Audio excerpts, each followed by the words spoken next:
Coach, you can start us off, some opening comments. Yeah, so we spent a lot of time yesterday looking at the tape. It was a disappointing loss. I felt the reason it was really disappointing is that the players in the locker room, you could tell they left it all out there. They played with the energy and the passion and the toughness that it takes to win in this league. But we had to watch the tape and say, hey, look, the attention to detail is what's going to get us over the hump. If you leave your heart out there and you play that way, you're going to win a bunch of football games. But the attention to detail is what it takes to get you over that hump. And and you can look at 1,000 different plays from that game, the explosive plays, the turnovers in the red zone. But that's the attention to details. What we have to focus on, the little things it takes to win. The line is very, very small in the Southeastern Conference for winning and losing football games.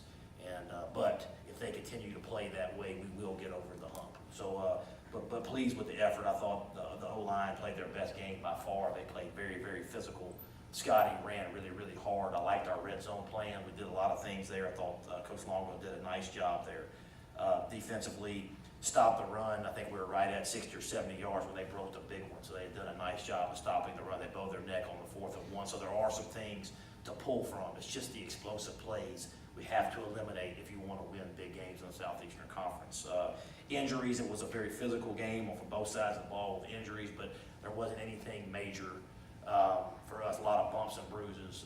Tamu's foot is hurt. He'll be limited a little bit in practice, but he'll be fine to play.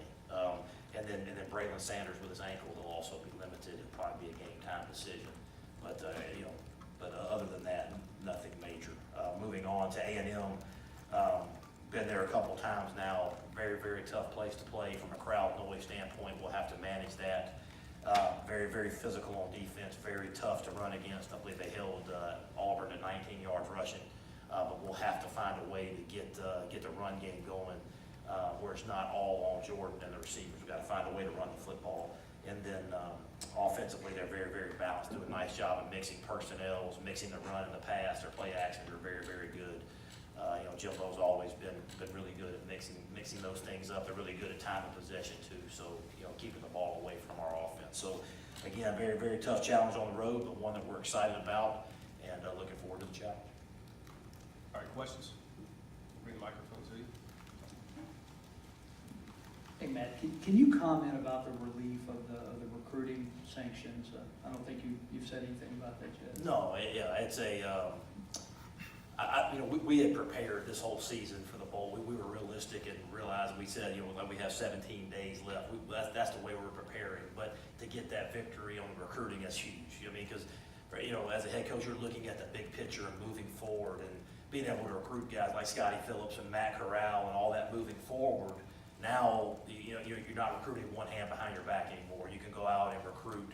And I think a lot of people see opportunities to come in and help us, and that really helps in recruiting. So that's a huge victory. And then just to put everything behind you, hey, it's over. All the recruiting restrictions are lifted. There are no more bowl beds. Let's move forward. Let's go attack this thing and see big picture. I think our fans were pleased with that. And I think even in the energy you felt in the stadium on Saturday was a result of that. Just move. Let's put all this behind us and let's move forward.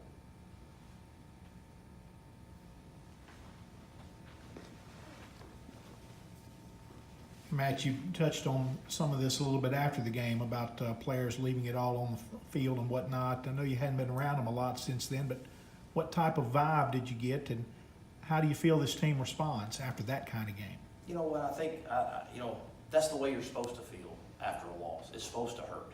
When you go out there and you leave it on the field, it's supposed to hurt because this is a business that you're judged on winning and losing.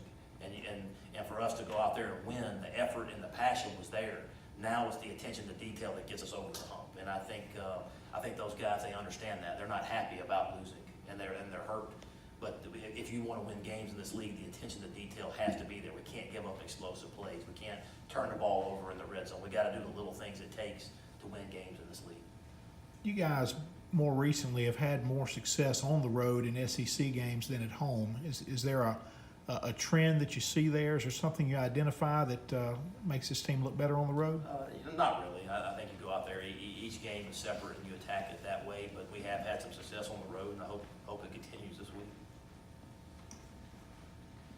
Matt, you had a lineup with Elijah Moore at the slot. Obviously, you had a terrific day. You want to comment on that day and his future? You know what, he's a terrific player, and he practices that way, and it showed up in the game. But to get him and AJ on the field at the same time, we felt like that would be a good matchup for us. I think it gave them some problems. I don't know if they were 100% expecting that with AJ being outside the whole time. It just provides different matchup problems for defenses. But with Elijah playing the way he did, him being a true freshman, that gives us a lot of momentum moving forward for sure.